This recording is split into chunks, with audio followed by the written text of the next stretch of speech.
You're here during a very tumultuous time in LA.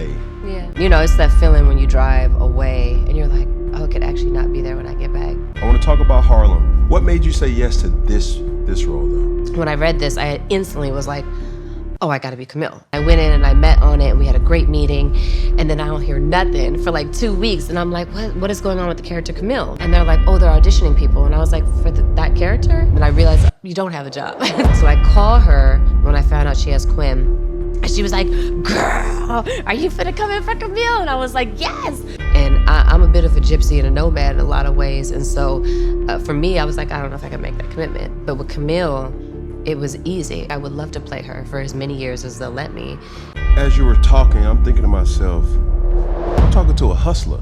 You know, when you hear it started from the bottom, Yeah. now we hear started from the bottom. What you've been able to do is applaudable. Oftentimes, we see the child actor and we don't hear from him ever again. Or you hear the horror stories of, damn, look at him now. You, throughout it all, you've been able to really attack it with beauty, grace, and really showing so many different sides of you. You know, my mom and dad divorcing when I was 4, I just knew that I never wanted to get a divorce, ever. But once that was the choice, I had to go, okay, Lord, if you have allowed this, what do I need to learn? I'm a better woman for Jonathan because of that experience. I don't think I've been this happy since I was a little kid. God, I feel like I'm asking for me, the people who watch this, how are you able to heal through the divorce? You know, I was in this Airbnb for months and I'm just crying it out to the point of where I was like, I don't think I can cry anymore.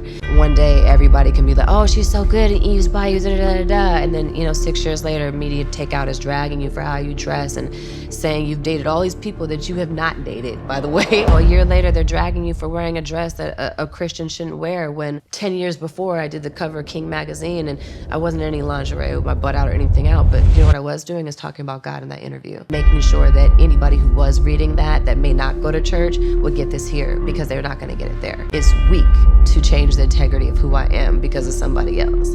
I'm in control of me, not you.